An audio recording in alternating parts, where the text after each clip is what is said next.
Olá, bem-vindo ao nosso projeto de Casa em Casa. Nós terminamos uma série de mensagens sobre o Sermão do Monte e nós vamos falar um pouco sobre anunciar o Evangelho. Então eu quero trazer nas próximas semanas algumas formas que hoje se tem usado para levar o Evangelho de uma maneira criativa, né? Alguns chamam isso de evangelismo criativo. Na verdade, para mim, todo evangelismo é criativo, né? Você levar a mensagem do Evangelho, as boas novas da salvação, tem de ser criativo. Você precisa entrar no contexto da pessoa, você precisa entender o momento da pessoa, a palavra certa. E sem contar que se o Espírito Santo não direcionar, você pode fazer o que for, que nada acontece. Então, o maior ponto que nós temos de anunciar o Evangelho é que o Espírito Santo esteja sobre nós, repousado em nós, então nós anunciamos. E eu quero ler um texto hoje, que hoje é basicamente essa introdução sobre evangelismo, e eu quero ler um texto de 1 Coríntios, quando Paulo fala o que ele fez para evangelizar, né? Paulo era muito criativo. Então vamos lá, 1 Coríntios capítulo 9, dos versos 19 a 23, diz o seguinte: Porque embora seja livre de todos, fiz-me escravo de todos para ganhar o maior número possível de pessoas. Tornei-me judeus para os judeus, a fim de ganhar os judeus. Para os que estavam debaixo da lei, tornei-me como se estivesse sujeito à lei, embora eu mesmo não esteja debaixo da lei, a fim de ganhar os que estão debaixo da lei. Para os que estão sem lei, tornei-me sem lei, embora não esteja livre da lei de Deus, e sim sob a lei de Cristo, a fim de ganhar os que não têm a lei. Para com os fracos, tornei-me fraco, para ganhar os fracos. Tornei-me tudo para com todos, para de alguma forma salvar alguns. Faço tudo isso por causa do Evangelho, para ser coparticipante dele. E é muito interessante porque Paulo, você percebe que ele não mede esforços para levar o Evangelho. E nós, na verdade, o Paul Washer vai dizer, se você nasceu dos anos 2000 para cá, é possível que você nunca ouviu o Evangelho genuíno. Porque hoje nós temos uma multiplicação de teologias. E teologias que não são teologias, né? Não tem a ver com Deus, não tem a ver com a palavra de Deus. Por exemplo, quando você pensa na teologia da prosperidade, ele foca somente o lado financeiro. E prosperidade bíblica é muito mais do que finanças apenas. Por exemplo, quando você está lendo o Salmo 23, que Davi fala, e o Senhor prepara uma mesa para mim, diante dos meus adversários, essa é uma mesa de delícias. É uma mesa de prosperidade. E o que tem nessa mesa? Quais são os conteúdos dessa mesa? Não é comida nem bebida. O que tem nessa mesa é justiça, porque está na frente dos inimigos. É paz em meio às adversidades. É comunhão. Então, se você pega só esse tipo de teologia, você está descartando o verdadeiro Evangelho. E ultimamente está subindo também uma teologia, que está ganhando, infelizmente, os púlpitos das nossas igrejas, que é a teologia do coach. Então, é uma ideia de que você é capaz de tudo, porque você, através dos seus méritos, você pode tudo. Então, saia do seu lugar de conforto e vá porque você consegue. E tem umas certas verdades por trás, mas o grande ponto é que nós não temos méritos nenhum. Nós vivemos pelos méritos de Cristo.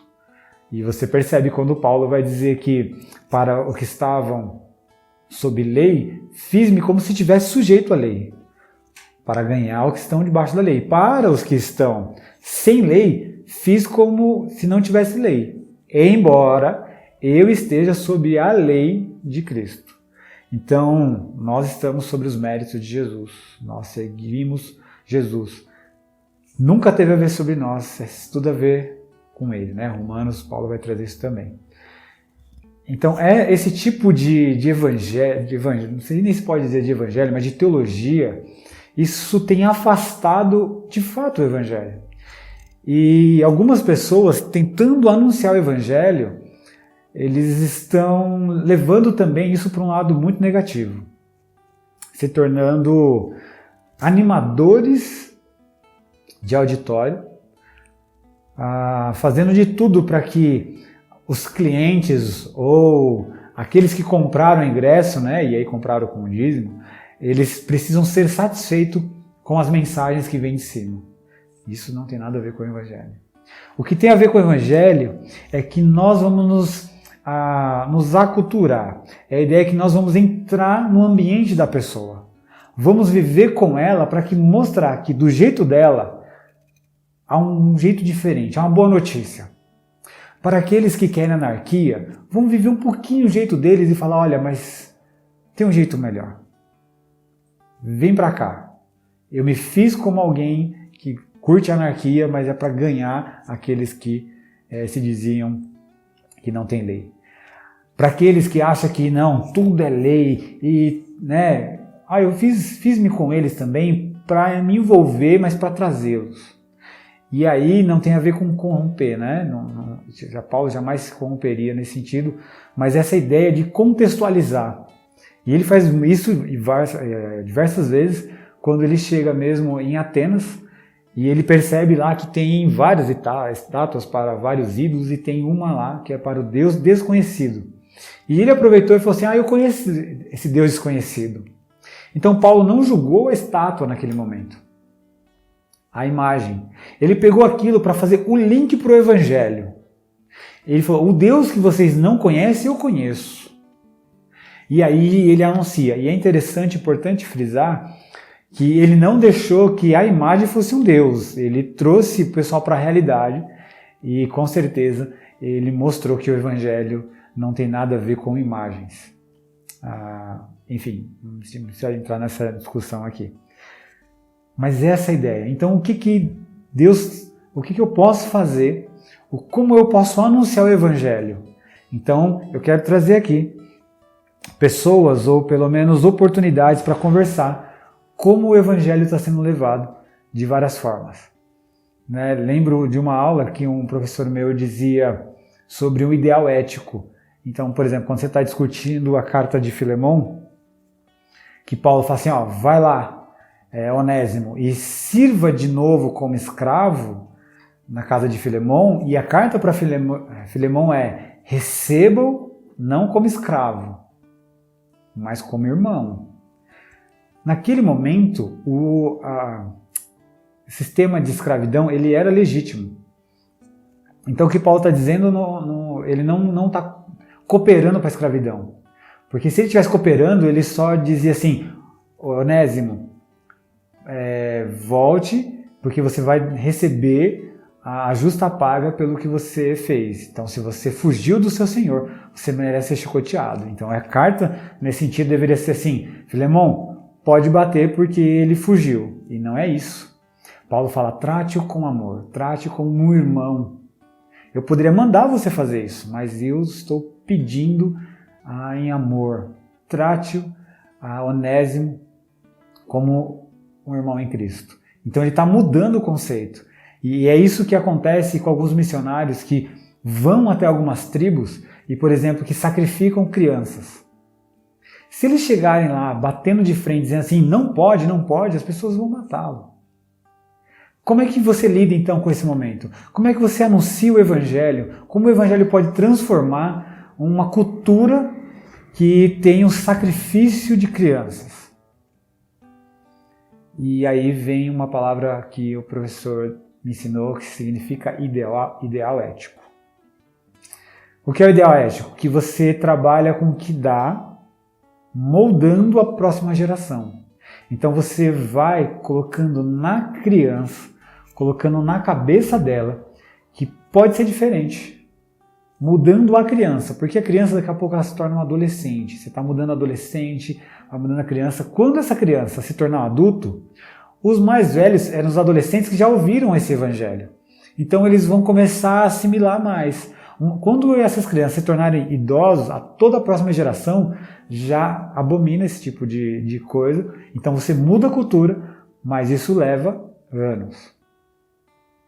Né? Obviamente tem lugares que você consegue denunciar, isso é cessado, mas tem culturas fechadas que a polícia não tem legislação. Então você trabalha com isso que chama ideal ético.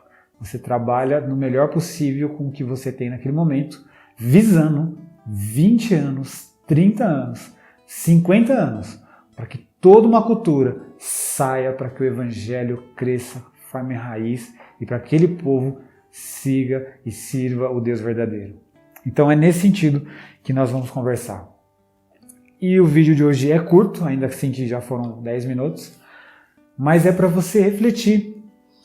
Em vez de a gente ficar olhando para o nosso umbigo, o que Deus tem, Deus precisa fazer comigo, Deus, eu estou sofrendo, e a gente não pensa em levar esse amor que nós recebemos de graça.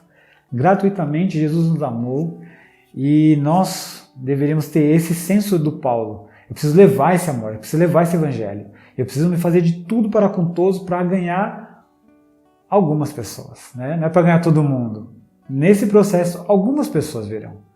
Isso também acalma nosso coração, que a gente vai anunciar para muita gente, mas algumas apenas virão. Isso serve para que a gente não ache que o nosso trabalho é em vão, mas no Senhor, o nosso trabalho tem muito peso, porque é o Senhor que dá os frutos.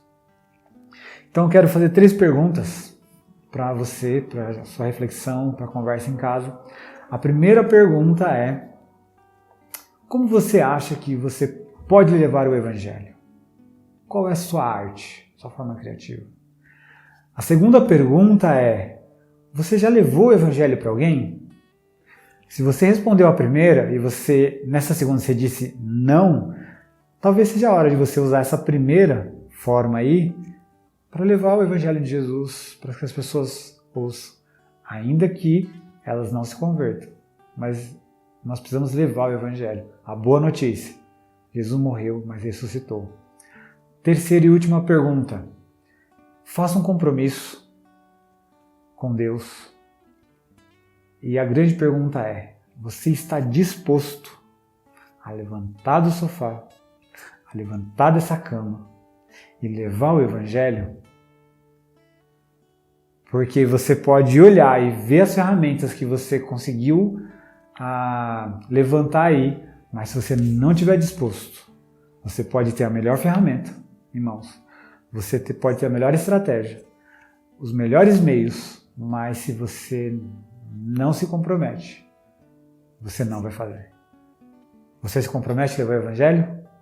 Espero que sim, que a sua casa seja um ambiente que o Evangelho reina e que, aonde você estiver, esse Evangelho te acompanhe e você propague ele para tudo quanto é lugar. Que Deus te abençoe. Boas reflexões.